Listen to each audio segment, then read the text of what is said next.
Good morning. It's if you watched my some of my other video clips in the opening to Utter Totality YouTube channel collection, which is which is getting way too cumbersome for me to say. I don't know. Maybe it impresses somebody. It doesn't impress me. It just kind of overwhelms me, but it's what we got. So, if you've watched other clips in this collection, you may recall that I invoked this gentleman here on the wall in the, yeah, I always have trouble getting this finger lined up, pointer finger here, because I'm working in a mirror image and I can't coordinate it. All right, that's pretty good. This gentleman up here on the wall, uh, the great Tibetan Buddhist teacher Chogyam Trungpa Rinpoche, uh, often opened his talks with "Good morning," regardless of the time of day, because it was morning in terms of uh, the symbol of the Great Eastern Sun uh, in the uh, mid-morning cloudless sky. And so a symbol of awakened awareness or awakening. And so good morning, because particularly with uh, uh, his wisdom and radiance, if you were in front of him, you, in my estimation, you were in the sun. But anyway, so I'm using it in that sense, but I'm also using it in terms of literal good morning, because it's just a little past dawn here, uh, about 5:45 a.m. Uh, in White Pine Studios, a hilltop location in New Hampshire's scenic Upper Valley region. And in fact, over my shoulder in my in the window, you can see dawn breaking here through glowing morning mist, which is often the case in the mornings here. So that's kind of nice, and couldn't have ordered it up better. So we'll see a little display. I hope it's enjoyable. So, okay. My name is Frank Reynolds. I am the sole proprietor of opening to Utter Totality Zoom Groups, which is the whole reason for being of the this opening to Utter Totality YouTube channel. It's to support the development and operation of these Zoom groups, groups, let's say, and I'm speaking that way about them because the first one has not launched yet as of the end of June of 2023 when I'm making this. Expect the first group to launch this fall or later this year anyway, before the end of the year. That's to be determined. So I gave this particular video the title Uttering Totality, which this is a you might be wincing. I wouldn't blame you because I simply couldn't resist this cute pun when it occurred to me. And it wasn't quite bad enough for me to reject it, so I'm using it. Uttering totality. Because what I want to talk about in this clip is the how these groups are intended to work from a dharmic point of view, or from the point of view of how involvement in the group is intended to support our spiritual development and awakening.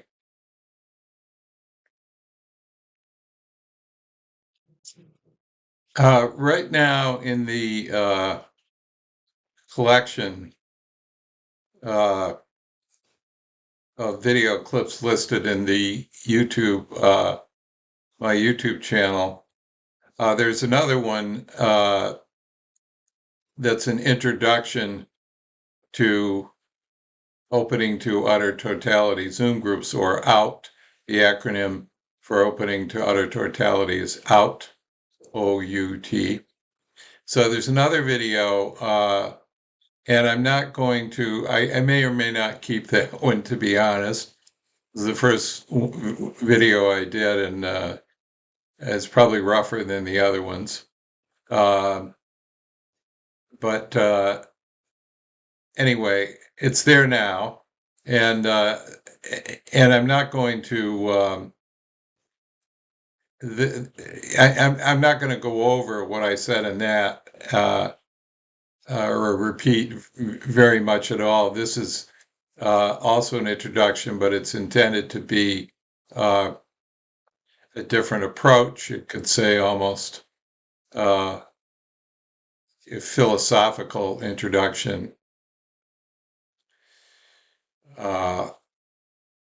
Yeah, anyway. So without further preamble, let me just try to put forward what I'd like to put forward. So in the way the group is will be organized, the core, center, foundation, inspiration, basis for the whole thing is to steep ourselves in the precious treasury, some of the precious treasury teachings of the great Dzogchen master Longchen Rabjam, or Longchenpa, as he's more commonly called. And so Longchenpa is, and I regard this quite literally, even though he's not a living human being, Longchenpa is the teacher. And he himself says in his written teachings that one can take the experience of reading and contemplating these teachings as equivalent to being in the presence of the teacher, of Longchenpa himself. And this reminds me of a statement made by the recently deceased Tibetan teacher Trangu Rinpoche, who was a close associate of Trungpa Rinpoche, outlived him by a considerable amount. And he attended a program called Vajrayana Seminary, put on by Shambhala in 1999 at what was then called Shambhala Mountain Center. It has recently been renamed Drala Mountain Center. And as it happens today, because my hair is going haywire, I've got this backwards baseball cap on, which is from the Great Stupa of Dharmakaya, and it says that over this arch here on my forehead. Great Stupa of Dharmakaya is the beautiful stupa at Drala Mountain Center, dedicated to Trungpa Rinpoche. And so, just as a sidebar, if you're ever in the area, you gotta see that. It's enlightens by seeing. It's a quite astounding thing. So anyway, that aside, so this 3-month-long intensive training program, practice and study program, was held there at Drala Mountain Center, and Trungpa Rinpoche visited the program. He wasn't one of the teachers of the program on an ongoing basis, but he came through, and everybody was very happy to see him. And he, I don't know if all his life he taught in Tibetan. I don't know if he became fluent enough in English to teach in English, but in this particular program, 1999, he taught in Tibetan with a translator. So he gave a talk, and then after the talk, of course, there was, as often the case, a question and answer period. And a student asked him what I thought was a great question, really with regard to Trungpa Rinpoche, because many of the participants in this program had known Trungpa Rinpoche before he died in 1987, and were Dharma students of Trungpa Rinpoche, and had a great deal of devotion to him and felt connection with him, et cetera, et cetera. So that the question was asked generically about one's teacher, but it was really with reference to the late Trungpa Rinpoche. And the question was, what happens to your relationship with your teacher, your spiritual teacher or guru, after the teacher dies? And Trungpa Rinpoche's response, without hesitation, was, it gets better. Because you don't have to deal with the Nirmanakaya anymore. And Nirmanakaya means the human embodiment of the teacher. So the relationship gets better because you don't need to deal with the teacher's various human habits and manifestations or whatever. And so I'm applying this to and now to the way we're going to be relating with Longchenpa's Precious Treasury teachings in the opening to Utter Totality groups, in that the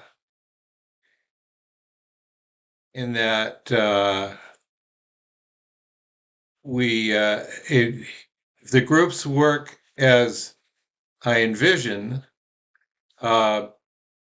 we will, maybe not each and every moment, but at least at certain intervals, experience the teacher as and the teachings as living energy, living,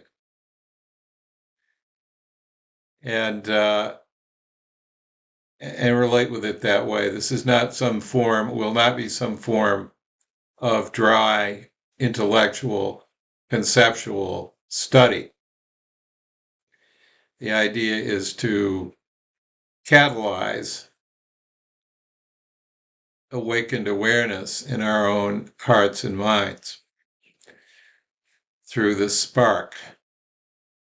Warm hand to warm hand, as they say, is the way that Dharma has been passed through the generations. And this is a long handoff in that, as I mentioned before, Longchenpa lived 700 years ago, roughly in the 1300s.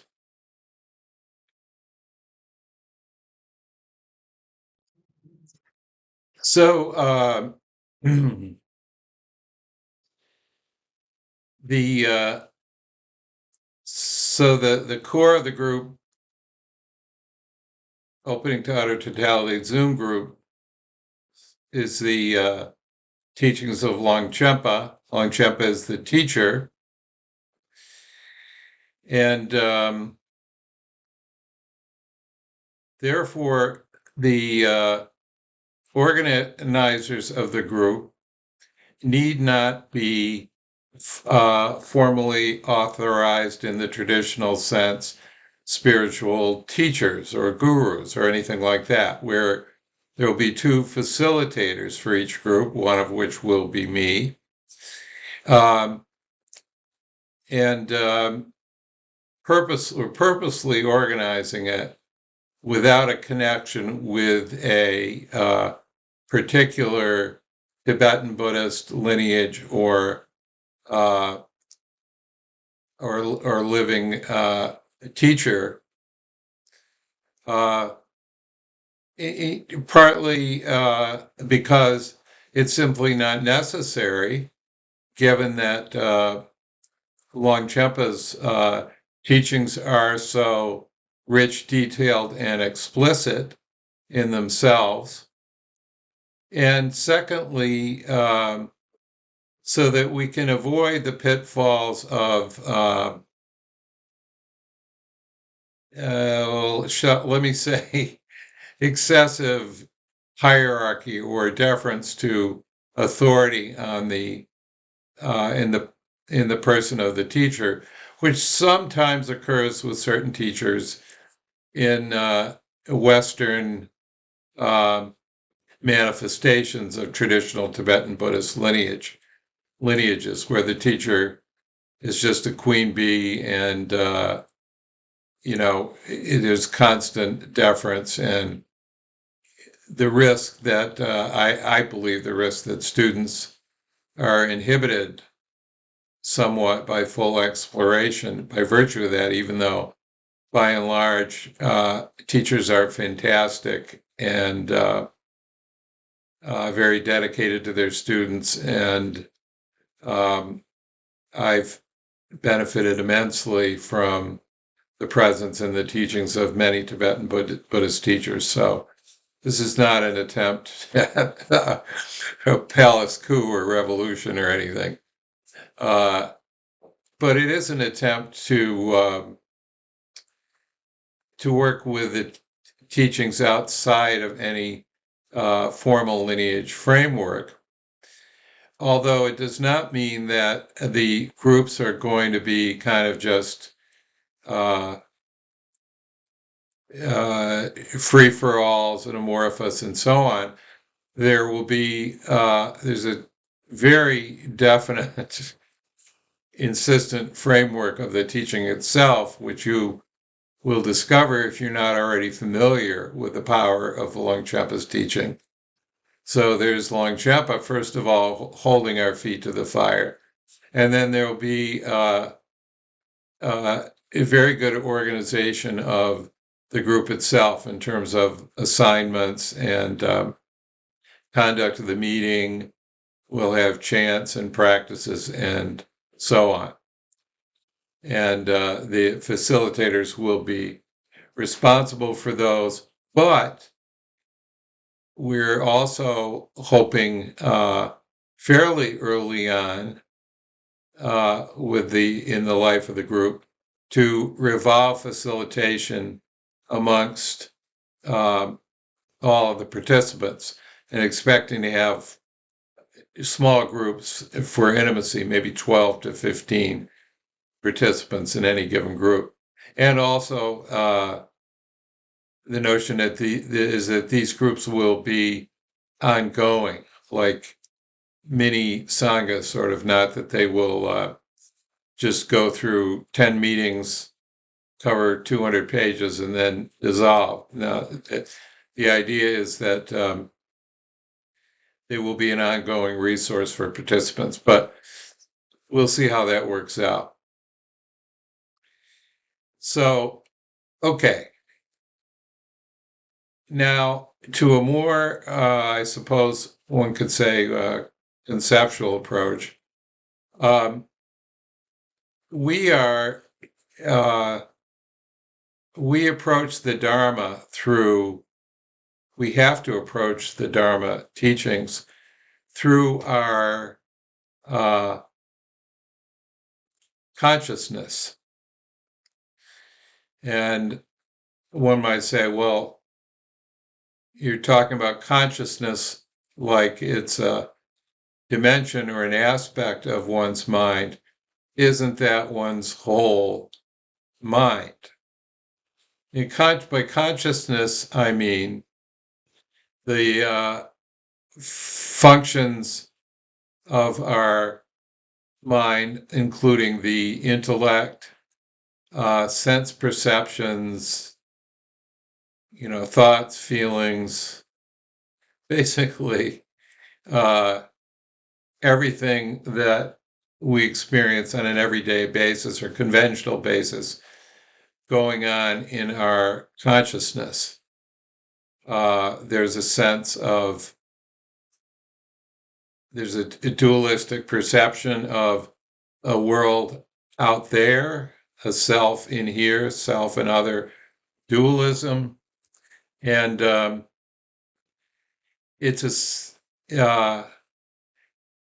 as we discover through a Dharma practice, this is not a comprehensive expression of our being and capabilities, but it is an essential one. We could not function as individual human beings in the world without consciousness, as much as our consciousness can be a nuisance at times, because as we know, we get all gummed up in it and tangled up in it, and sometimes feel very uncomfortable, pained, and dissatisfied.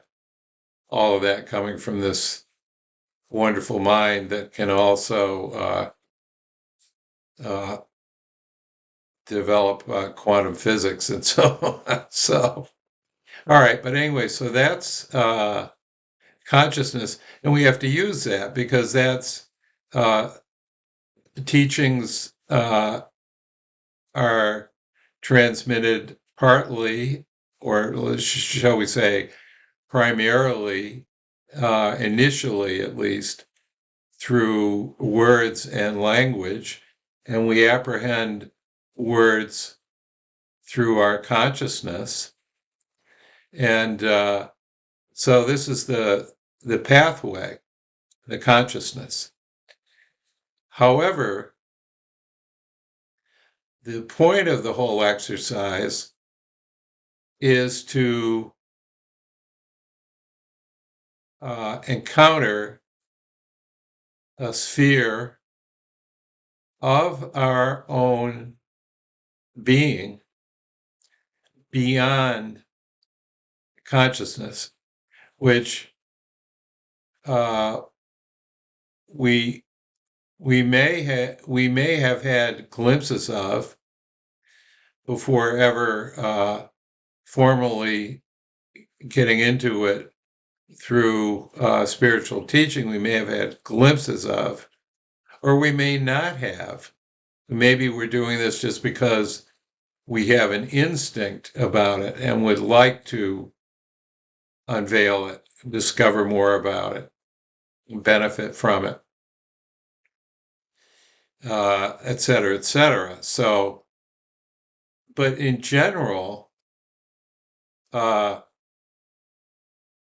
we're not attuned to this whole sphere on an ongoing basis, on an everyday basis. We may be unaware of it, and we may actually be adversarial toward it and deny it, as some people do. And quite honestly,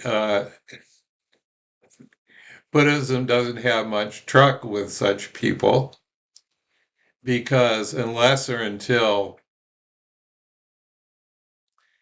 they come with some degree of inquisitiveness toward the Dharma, they're not going to benefit from it anyway. So you can go out there, trash the Dharma up and down if that's your thing, but you gotta have a little bit more uh, respectful and positive attitude toward the teachings and toward your own potential to actually study it. And you have to, in one way or another, request teachings.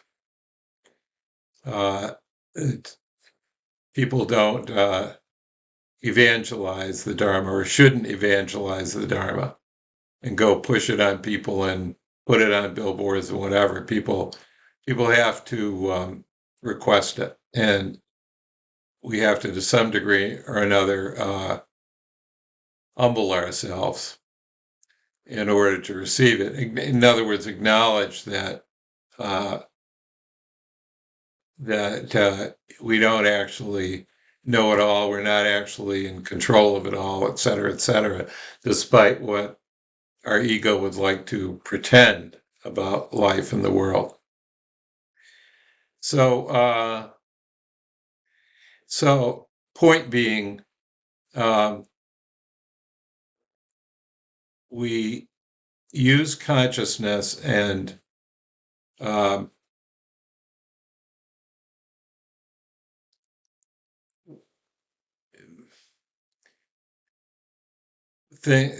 knowledge that comes to us through our consciousness to move beyond consciousness into awareness.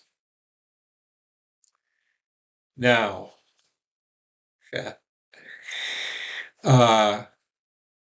by definition, in consciousness, there's a lot that we can control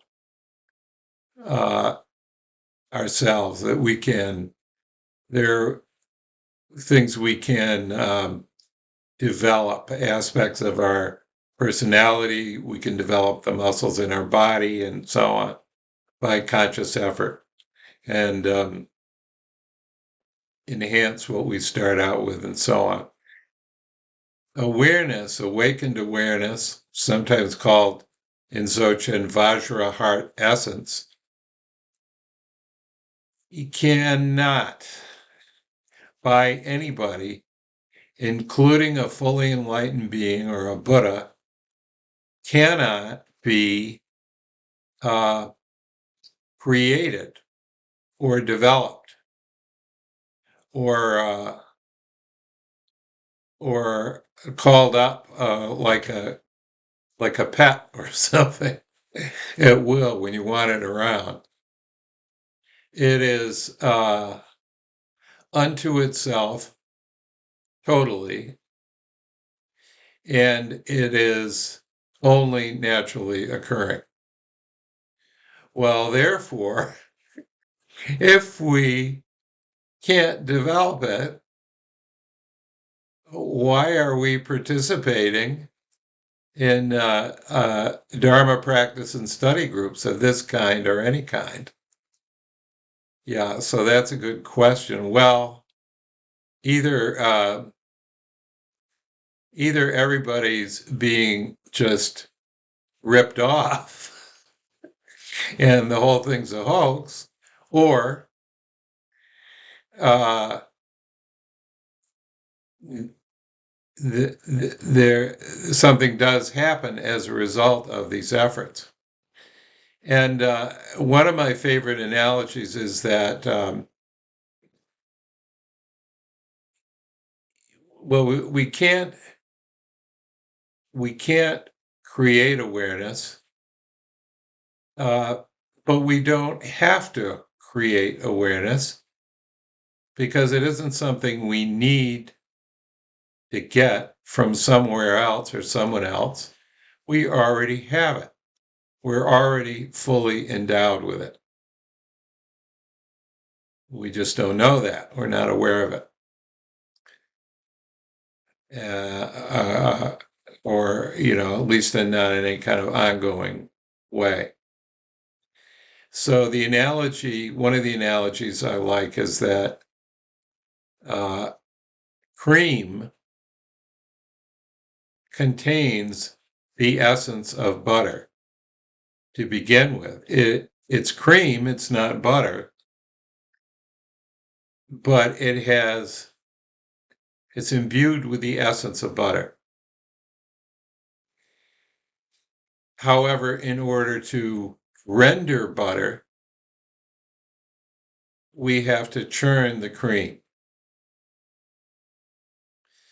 And without knowing a whole lot about how butter is made, it's my understanding that you kind of have to churn slowly and steadily and patiently over time rather than to try to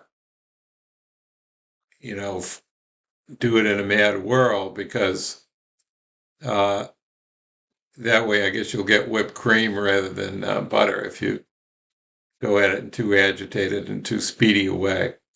So anyway, it's patience, work, churn, and then sooner or later, when it's ready, the butter will be rendered or form or merge in its own time. But so that's the notion that it's already in us, and we don't have to develop it, create it. And then really kind of stepping over the great volume of Buddhist teachings in these various forms, and all of which I categorize as developmental teachings, because in this framework, the practitioner considers himself or herself as on a path going from where one is to one's goal, or where one desires to be, and that one gets from here to there by developing this non-enlightened, non-realized self into uh, realized self, or more realized self. That's the whole developmental approach that we have. We could say have potential, but we have to gain realization by dint of effort. Um, and it's not that it's misleading. It's just that it's not the full story. and it's not, and there are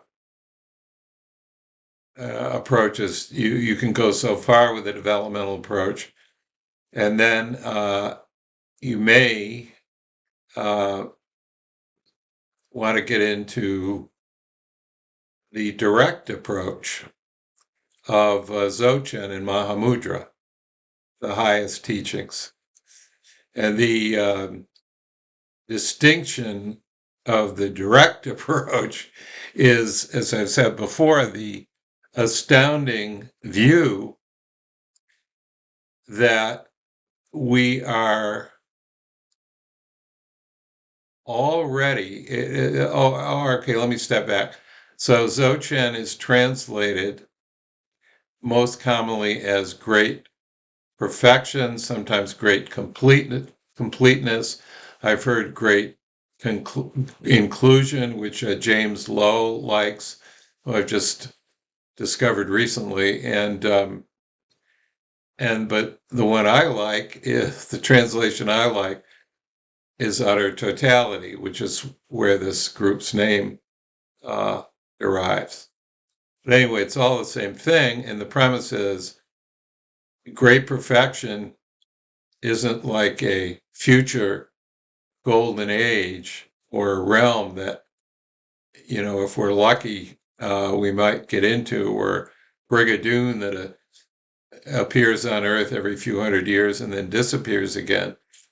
It's here, now, immediately, always, inescapably. Okay. And therefore,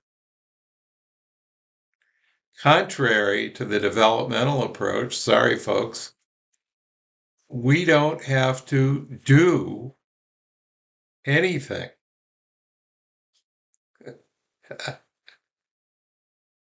In fact, by attempting to do something in terms of attempting to create awakened awareness, we actually obscure it or undercut it. So there's a whole different thing going on with Dzogchen. And all of Longchenpa's precious treasury teachings are aimed at convincing us that the basic space of awareness or Vajraheart essence or enlightened mind is the basis of everything right now and always, pervasively. So, yeah, that's the deal. That's the good news, and that's what his teachings are aimed at, convincing us of that, and fortunately also giving us support and guidance in terms of practices through which we can what's sometimes called resolve our being or understand this truth of utter totality, of great perfection, understand it experientially in our own person, even with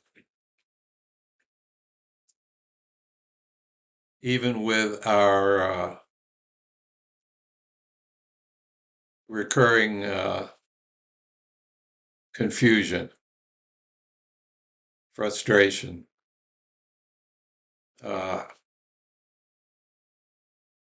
pain, and so on. even with that.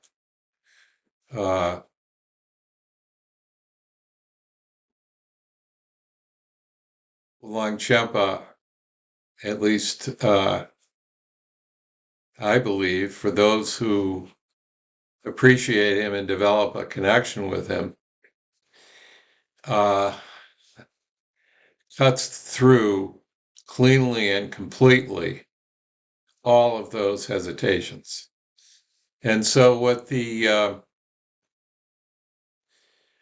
group, the opening to Utter Totality Zoom groups, are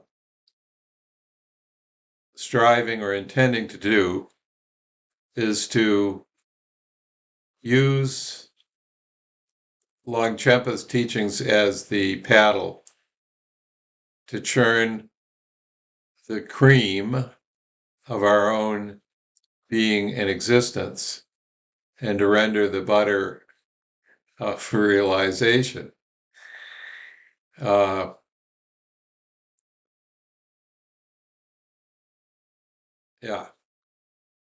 So that's what we're going to be up to.